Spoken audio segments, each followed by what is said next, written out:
اللهم صل على محمد وآل محمد.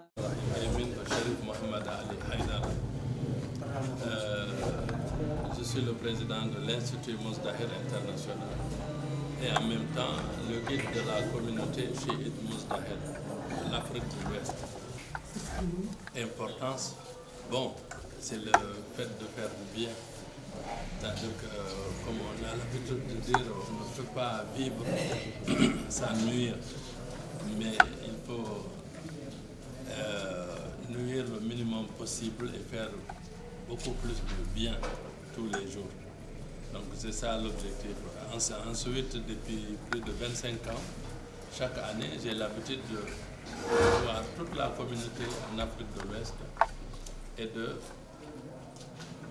montrer à la communauté que je suis avec eux et d'essayer de partager ce que je peux avec eux. Quelquefois, j'amenais des conteneurs, des dates, des boîtes de concert et des choses pour aider les gens.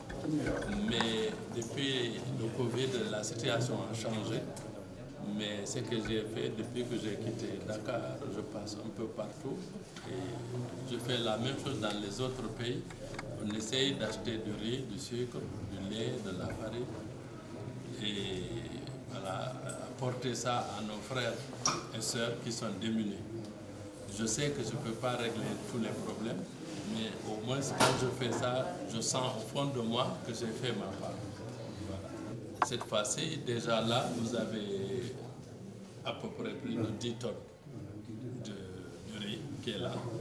Mais comme vous savez, moi je travaille partout en Afrique de l'Ouest, en Sierra Leone, je travaille partout. Dans certains pays arabes et dans certains pays africains, on peut montrer tout ce qu'on fait.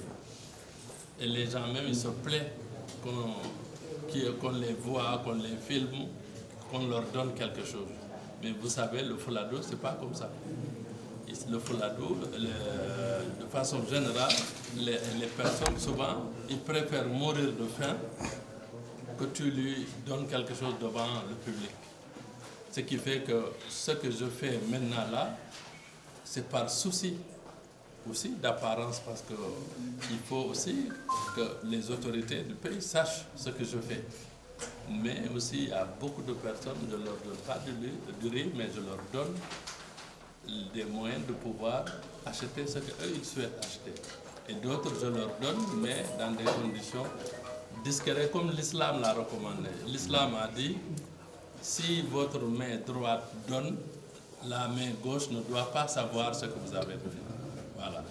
Ensuite, notre prophète, il a recommandé, il a beaucoup recommandé aux musulmans de partager. Et il est allé jusqu'à dire que celui qui ne veut pas de son frère, pour son frère ce qu'il voudrait pour lui-même, sa foi n'est pas accomplie. Donc c'est toutes ces choses-là qui font que malgré la chaleur, malgré les distances, mais je vais partout et j'apporte ce que j'ai et je le donne, soit de façon discrète, soit de façon visible, comme on est en train de le faire actuellement. En réalité, j'ai l'habitude de le faire, mais surtout, j'ai toujours l'habitude de le faire pendant le mois de Ramadan. Parce que c'est le mois où aussi nos frères et sœurs démunis ont besoin le plus encore d'être soutenus. C'est pour cela que je fais ça. Maintenant, à donner une idée de ce que je fais, par exemple, je peux dire qu'il y a des départements où j'ai donné 30 tonnes de riz, plus maintenant du riz, du sucre, du lait, de l'huile et tout ça. Et c'est en fonction des situations et des endroits. Parce que aussi, je ne peux pas aller donner à ceux que je ne connais pas. C'est les gens que je connais qui sont en face de moi, c'est à eux que je peux donner. Voilà. C'est sûr que ça, c'est un bon signe pour nous les musulmans, de voir que tous les musulmans du monde commencent le ramadan en même temps. Je souhaite, Inch'Allah, que ça se passe de la même manière à la fin. Ensuite, nous, en tant que chiites et partisans du prophète et membres de la famille du prophète, on n'a aucun problème pour ça. Parce que nous, on gêne normalement tous ceux qui peuvent le faire les 2 mois qui précèdent le Ramadan. Donc qu'on dise aujourd'hui c'est le Ramadan, on passe, ça ne pose pas de problème parce qu'on gêne dans tous les cas. Si c'est le Ramadan, on a gagné le mois de Ramadan. Si ce n'est pas le Ramadan, on est rétribué pour l'acte de dévotion que nous avons fait.